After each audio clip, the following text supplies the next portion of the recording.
వీటిలన్నింటి మీద మనతో పాటుగా చర్చించడానికి తెలకపల్లి రవి గారు సిద్ధంగా ఉన్నారు. రవి గారు నమస్తే. నమస్తే. ఆంధ్రప్రదేశ్కి కొత్త డీజీపీ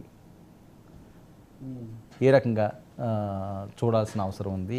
డీజీపీని ఈ టైంలో మార్చడం, పోలింగ్ సమయం ఒక 5-6 రోజులు గడువు ఉన్న నేపథ్యంలో ఇలాంటప్పుడే కదా మారుస్తారు. మామూలుగా గతంలో కూడా 2 సార్లు 3 సార్లు మార్చినట్టున్నారు. తప్పకుండా ఇది అధికార పార్టీకి మింగుడు పడని విషయం కదా. ఎందుకంటే అధికార పార్టీకి అనుకూలంగా ఉన్నారు అనే ఆరోపణ వచ్చినప్పుడే టీడీపీ వాళ్ళేమో ముందు నుంచి ఈయన బదిలీ చేయమని అడుగుతున్నారు. టీడీపీ జనసేన ఇప్పుడు చేశారు. సో ఇంకా వెంటనే వీళ్ళు మా విజయమాన్ని దీని తర్వాత ఏబీ వెంకటేశ్వరరావుని పెట్టాలని, అసలు ఏబీ వెంకటేశ్వరరావుని తప్పించారని ఇది అంతా జరుగుతుంది ఏపీలో. ఎనీవే ఒక ముఖ్యమైన పరిణామమే. ఇది అయిన తర్వాత మళ్ళీ చీఫ్ సెక్రటరీ జవహర్ రెడ్డిని కూడా మారుస్తారని ఒక వదంతులు జరుగుతున్నాయి. ఒకటి వర్మ, ఈ మార్చటం ఎవరైనా నిష్పక్షపాతంగా ఉండాలి, అంతవరకు నిజమే. గతసారి చంద్రబాబు హయాంలో కూడా 2019లో మార్చారు. తర్వాత మళ్ళీ మామూలే, మళ్ళీ ఆయనకి కూడా పడలేదు. ఇదంతా సరే. ఎల్వి సుబ్రహ్మణ్యం. ఇప్పుడు సమస్య ఏంటంటే నెక్స్ట్ డీజీపీ ఎవరంటే వీళ్ళు కోరుకున్న ఆయన రావడని అంతవరకు తేలిపోయింది. తాత్కాలికంగా ఆయన శంఖవ్రత అని ఆయన టెంపరీగా నియమించారు. ఆ 3 పేర్లలో ఒకరిని ఎవరినన్నా సెలెక్ట్ చేయాలి. ఇప్పుడు ఇంకా నెక్స్ట్ చేస్తే అది పోలింగ్ వరకు ఇంకా వారం రోజులే పోలింగ్ కాబట్టి లిమిటెడ్ పీరియడ్ ఉంటుంది. మంచిదే. ఇప్పుడు ఆరోపణలు ఉన్నప్పుడు పక్కన పెట్టడం వెల్ అండ్ గుడ్. అదే సమయంలో నియామకం కూడా ఆరోపణలు లేకుండా చేయటం, సక్రమంగా ఎన్నికలు ముగించటం కీలకం. శాంతి భద్రతలు ఈ సమస్యలన్నీ. ఇంకా దీన్ని అదే పనిగా రాజకీయ విజయంలాగా మేము చెప్తే చేశారు, మాకు అనుకూలంగా చేశారంటే అది మళ్ళీ ఇంకో వైపు కొడుతుంది. అలా జరగకుండా ఉండాల్సిన అవసరం ఉంది. చాలా సమస్యలు ఉన్నాయి. ఇప్పుడు పోస్టల్ బ్యాలెట్ ఉంది. అవును, చాలా ఆసక్తికరంగా అసలు ఏపీలో 2 శిబిరాలు ఏది వదిలిపెట్టి కదేది కవిత కనర్హం అని వీళ్ళ ఘర్షణకు 20% మాకు అడ్వాంటేజ్ అని వైసీపీ వాళ్ళు. లేదు, అసలు ఇంతమంది ఆల్రెడీ వీళ్ళకు ఒక 5% ఓట్లు వచ్చినట్టే అని ఇంకో పత్రికలో ఇంతకుముందు రాస్తారు. అంటే మీరు సీక్రెట్ బ్యాలెట్ ఛేదించారా? అసలు వాళ్ళకి ఎవరు ఓట్లు వేశారో మీకు తెలిసిపోయిందా? 20% వచ్చేసే లీడ్ అని వీళ్ళు వాళ్ళు.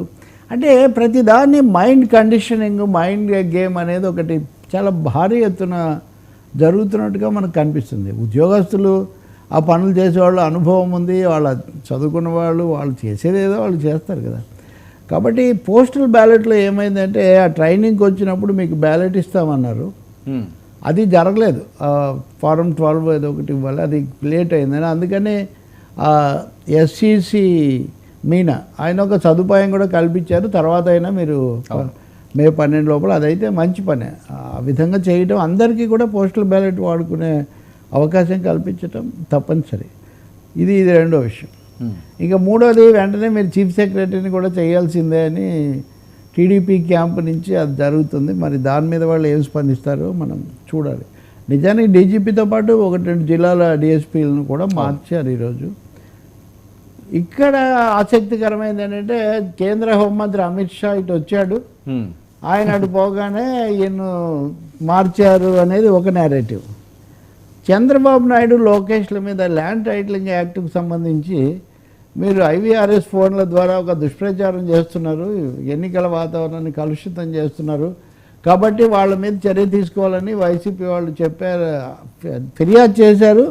ఎన్నికల సంఘం కూడా దర్యాప్తు జరపమని ఆదేశించింది, సిఐడిని. సో సిఐడీలు వాళ్ళ ఆఫీసు పోవడం, వీళ్ళిద్దరి మీద కేసులు పెట్టడం అది జరిగింది. సో అది జరిగింది. అమిత్ షా వచ్చాడు, డిఎస్పీ బదిలీ అయింది, డీజీపీ బదిలీ అయింది, డీజీపీ బదిలీ.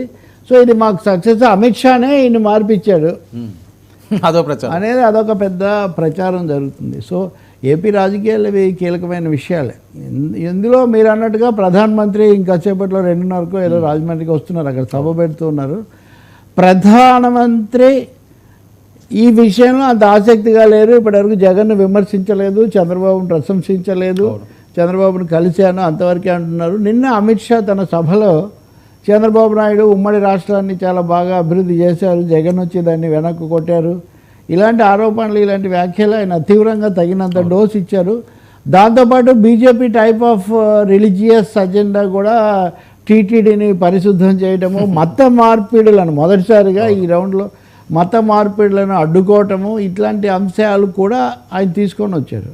అందుకని అమిత్ షా సభ నిన్న తెలుగుదేశం పార్టీకి బాగా ఆనందం కలిగించిన ఒక సభ అని మనం చెప్పాల్సి ఉంటుంది. రాముడిని వ్యతిరేకించి, రాముడి మందిరానికి రామ మందిరం ప్రారంభానికి రమ్మని రాహుల్ గాంధీని జగన్మోహన్ రెడ్డిని ఆహ్వానిస్తే ఇద్దరు కూడా హాజరు కాలేదు. ఆహ్వానం అందిన రాముడికి దగ్గరికి రాని వాళ్ళు ఎలా అవుతారనంటే ఇప్పుడు 3 పాయింట్స్లో ఆ religious or communal topics Amit Shah నిన్న రైజ్ చేశాడనేది మనకు కనిపిస్తుంది. ఇంకా మూడోది మేము అమరావతి మళ్ళీ రాజధాని కావటం కోసం మమ్మల్ని ఎన్నుకోవాలి, అవినీతిని అరికట్టడానికి ఎన్నుకోవాలి, చంద్రబాబు నాయుడు ముఖ్యమంత్రి కావాలి, ఈ పద్ధతిలో పూర్తిగా ఒక ఫుల్ మీల్స్ పెట్టాడు అనుకోవాలి నిన్న చంద్రబాబు నాయుడికి. అయితే అదే సమయంలో జగన్ ఏదో తీవ్రంగా విమర్శించేసింది లేదు. జగన్ ప్రభుత్వం అవినీతి, జగన్ ఇది ఈ టైప్లో చెప్పడం జనరల్ టర్మ్స్లో. అక్కడికి కొన్ని మీ ఛానల్స్ వాళ్ళు అత్యుత్సాహంతో జగన్ జైలుకి పంపిస్తా అని లేదా జగన్ ఏంటి బచ్చా అని అన్నాడని అనలేదు, అవి పెట్టారు. కాబట్టి ఒక